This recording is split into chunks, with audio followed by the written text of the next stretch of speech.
having a dog in the office is magic. The employees love it. There's always a smile. Taking care of Elvis is an office responsibility that everyone takes part in.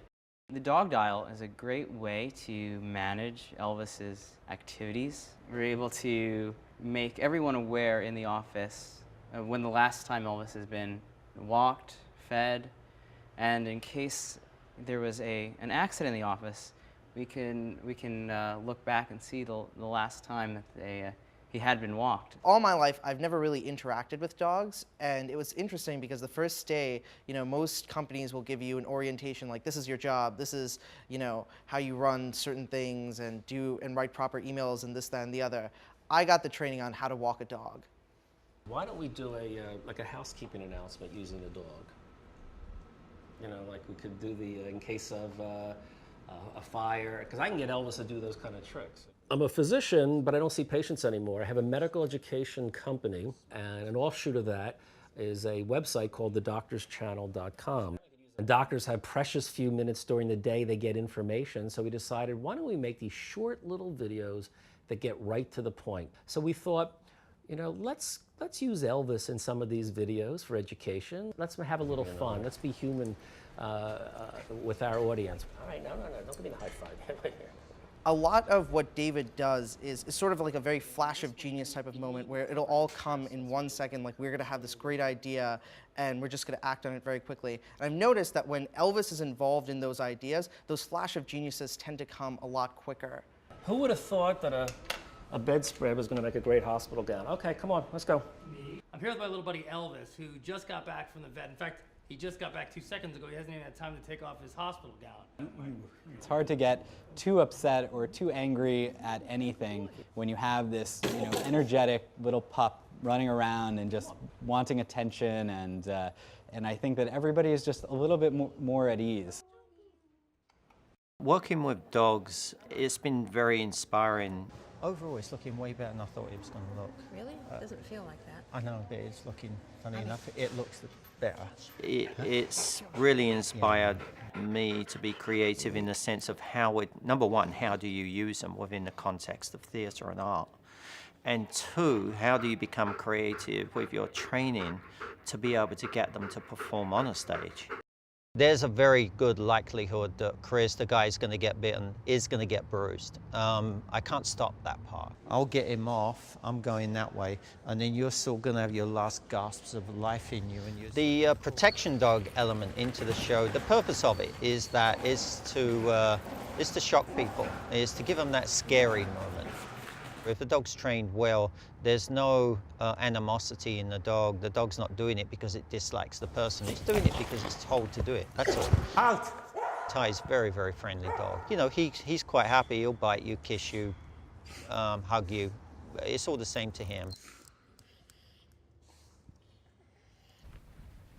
I know that my journey until the day I die is to help people who feel like they're dying inside because they lost their pet.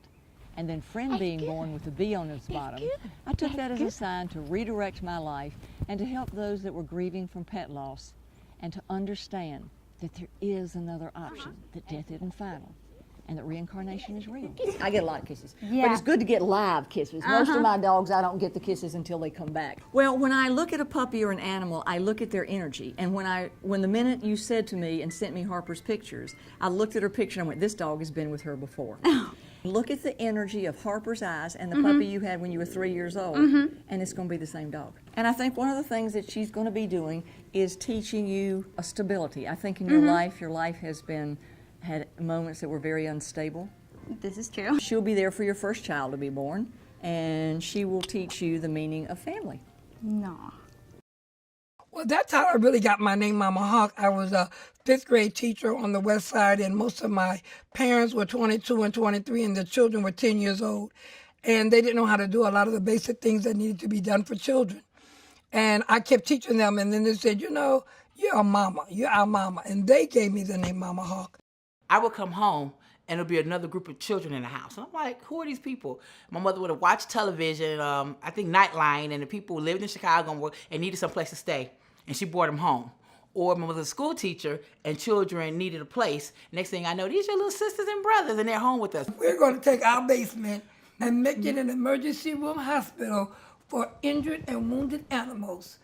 And in the event that my sister dies, my sister mom, The devil is alive. she has left me her house, and I have already talked to the city about getting it zoned to make it a home for all animals. So we got 3 bedrooms, a gorgeous basement, and we're gonna make it a shelter for dogs, and Lynn can't go there either. Crazy. I have met so many people through Millie and through the dog community, and become involved in a lot of dog organizations, through some dog rescue organizations, through humane shelters. We help do donations to dog charities. This is your favorite one from Shein Couture. You love that one.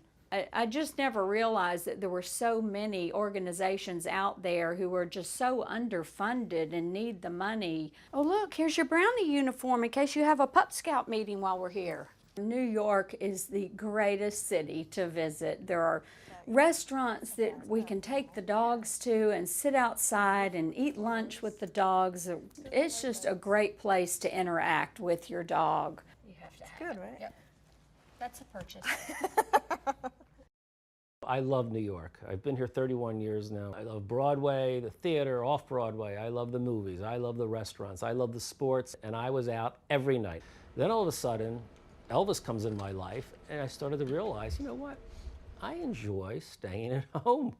There's nothing to me better now than to go into the den, put my feet up, watch television, watch a movie, watch a game or whatever, and have Elvis sitting right next to me, and then going out for that late night walk. And it's just a whole new lifestyle. It changed completely. Yeah, I know, right? I only wish it was like Paris, where you can bring your dogs into the restaurants and and it's just totally free. It's so great over there. That's the only sad thing. You have to sit outside, and it gets pretty tough in the winter.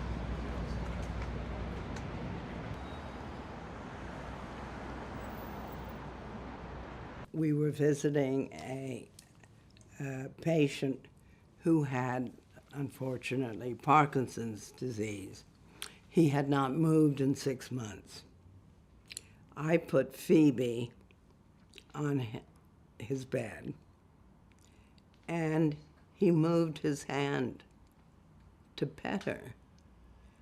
And with that, Phoebe just took it as an invitation and walked right up his chest and gave him a big kiss on his lips, and he smiled. The doctor realized that his patient had many more possibilities than they had realized. Well, there's nothing that I won't do for Princess, and I realize in return there's absolutely nothing that Princess won't do for myself. She goes everywhere I go. She's never away from me more than 12 inches, no more than a foot away at any given time, because she has to always be that close to be able to smell my body chemistry. So that's unconditional love. Dogs for me have always been, a lot more than just an interest. I use them within art because I like that as well. Dogs, I don't think are creative in the same sense of, for instance, I am. I'm sure they don't stay awake at night thinking, how am I going to do a show with cats or something? They don't think like that. They're creative in the sense of manipulating situations and people to get what they want in order to meet their own ends. There's lots of times when I'll forget my routine, and I just look at him and he goes, "Watch me," and we carry on. And it may not be what the routine is supposed to be about, but he just carries on. He loves to perform. He loves a crowd, and he loves applause. I don't watch other freestylers in different countries because if they've created a move or something new, I don't really want to see it because it's already been done now. So I try not to watch other people because it has no influence on me. So I just try to come up with brand new things. It could be just a piece of music that I think I hear a particular spot, and then I think, oh, if a dog could just do this thing at that moment in time, that would be really cool. The only trouble is no one's ever taught a dog to do that before. So then my mind will start racking itself to figure out how to get a dog to do that. And then the whole routine will then build around that one thing. One of the celebrities that I'm close friends with is Dr. Ruth. We've been friends for over 12 years. She's not a dog person. She has grown to love Elvis. Elvis, I have to tell you something. You are the only dog in the entire world that I talk to. You know, she's tiny, so she doesn't eat big portions. So I love taking her out and getting her a steak because I know she can't finish it. Elvis, the reason he likes to go with me is because every time part of my meal goes to you. I guarantee, talking to Dr. Ruth, she's going to say he throws me in a cab so fast I don't know what hit me, and he runs back to his dog. When I go with him, I know that he really wants to get rid of me. He pushes me in a taxi to go home so that he can go to you. That's the issue, international icon. Or do I want to be with my dog? So I have to weigh that out sometimes, and you know, just unfortunately, you know, sometimes you win, sometimes you lose. But